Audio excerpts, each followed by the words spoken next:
So today I wanted to jump on here and talk about thyroid labs.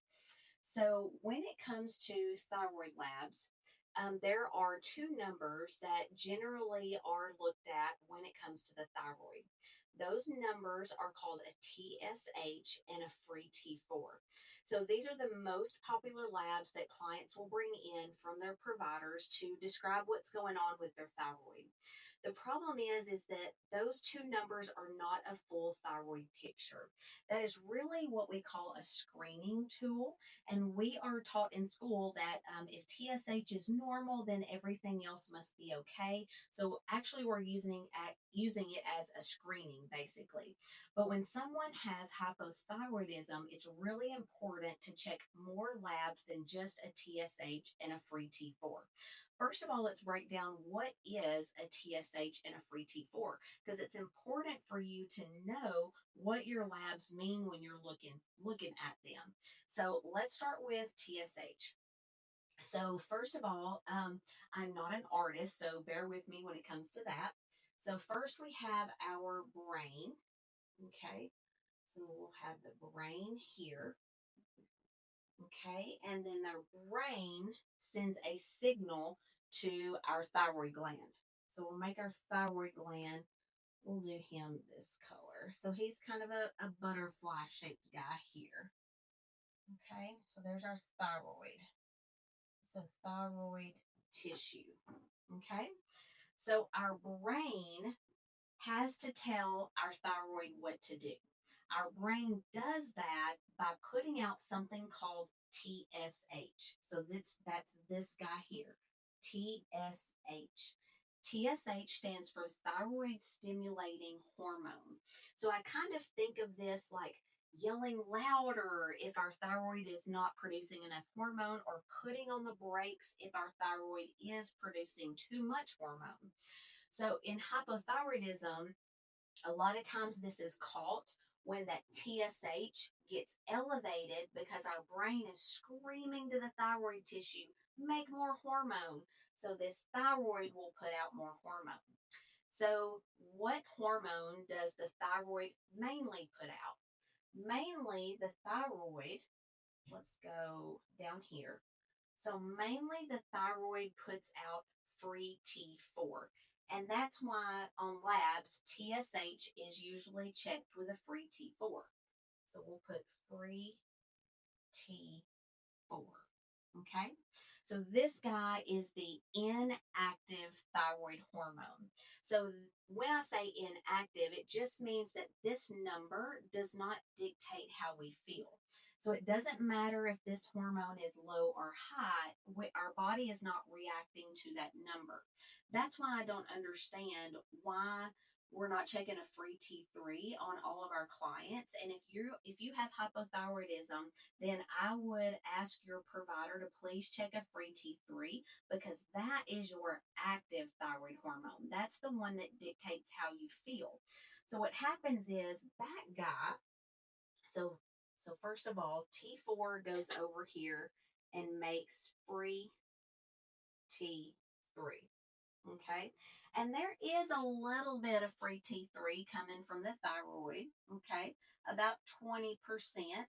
And then free T4 is about 80%. So you've mainly got this pathway of the brain talking to the thyroid tissue. That's our TSH. And then TSH dictates how much of our inactive hormone is being produced. Inactive hormone has to be converted over to our active hormone. So this guy really is the star of the show over here. This is our free T3, our active thyroid hormone.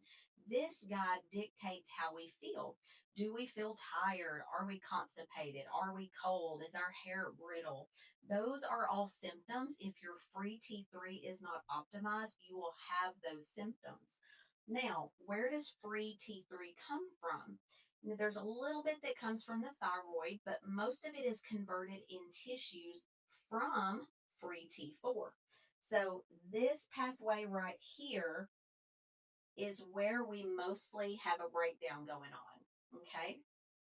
Now, I say mostly because there are some other things going on which we'll talk about. So we have our brain talking to our thyroid, that's TSH. If TSH is elevated, our brain is screaming to the thyroid, make more hormone. The hormone that's made from the thyroid is free T4, which is inactive. It does not dictate how we feel. Free T4 has to be converted over to free T3, which does dictate how we feel. This is the guy that needs to be optimized in order for us to feel good.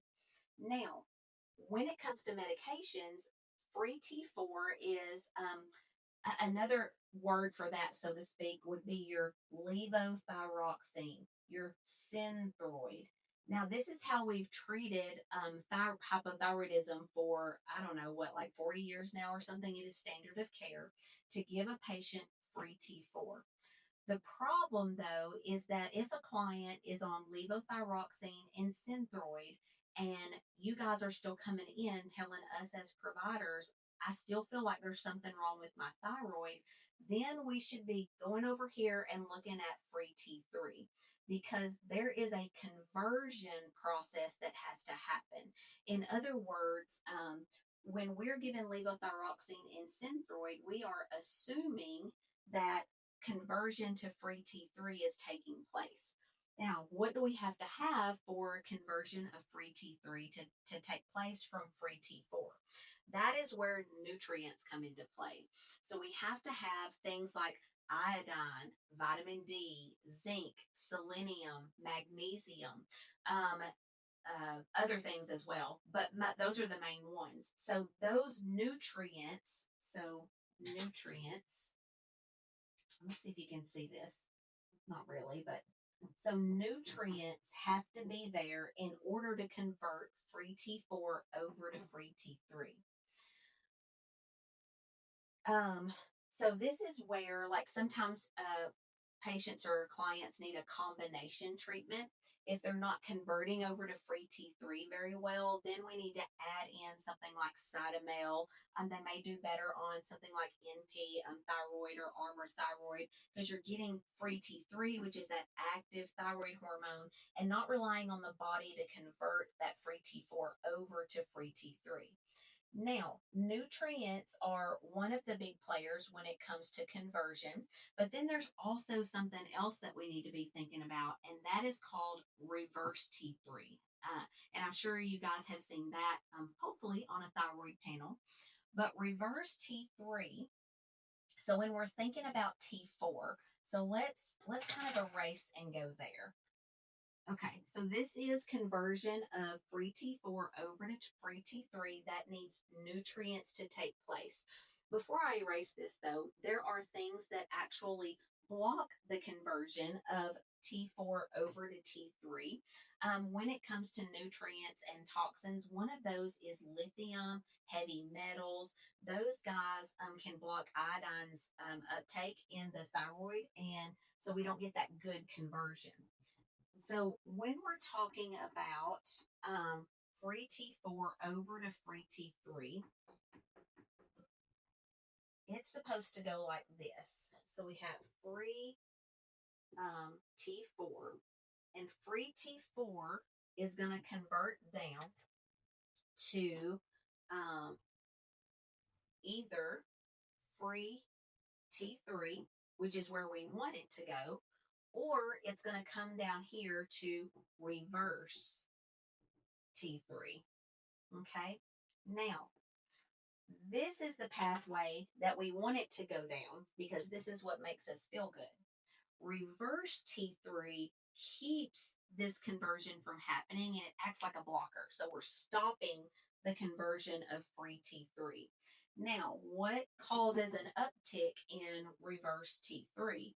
That is things like we talked about before, heavy metals, stress, not sleeping much, insulin resistance. Gut health can be a huge player in that game as well. So just because we are getting enough free T4, say we're taking replacements of things like levothyroxine and Synthroid, this guy still has to be converted down to free T3. if you're not eating well, if you're not sleeping well, if we have exposure to environmental toxins, if we're not managing stress, then instead of shifting free T4 down to free T3, then we're shifting over here to reverse T3 and then we're feeling bad. Okay.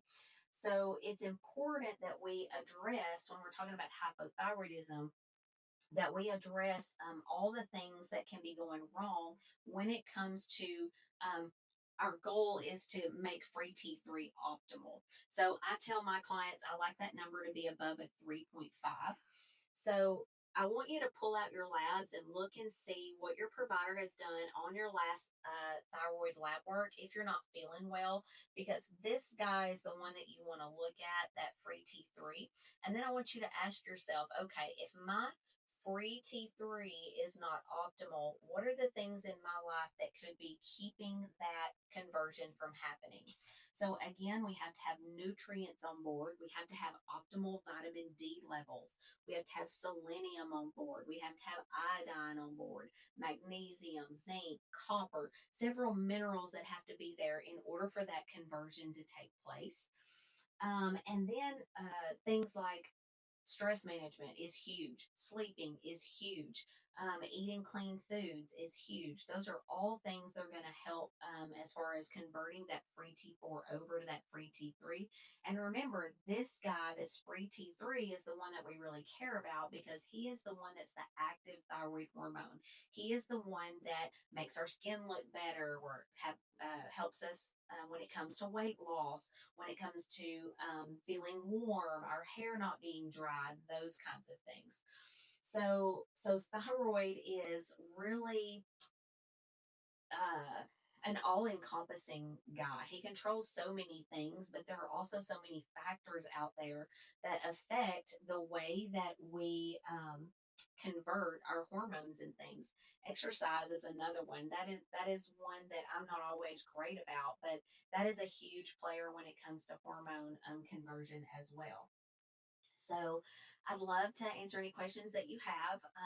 One of the things that I do want to remind people of is about 90% of the people who have hypothyroidism or have been diagnosed with hypothyroidism actually have an autoimmune disease called Hashimoto's, and that is an immune system problem. And an immune system problem, an autoimmune disease means your body attacks your own tissue.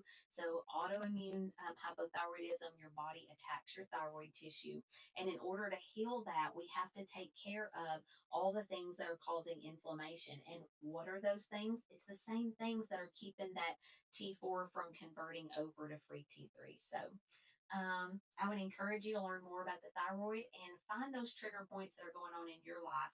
And then you can figure out where we go from here. So when we're talking about the thyroid, it is super important that we are managing stress, that we are eating correctly, that we know what environmental factors we're exposed to, because so much of that controls the thyroid. Anyone that has a thyroid condition, you guys should be being sure that your lymphatic system is open. You want to be sure you're having a regular bowel movement every day. You want to be sure that you're doing stress management, that you're doing sleep management, because not only is that helping your active thyroid hormone, but it also helps with all chronic conditions, because when our body is functions the way that it's supposed to, then chronic illness goes down. So that means feeding our body nutrients and opening up those excretory pathways.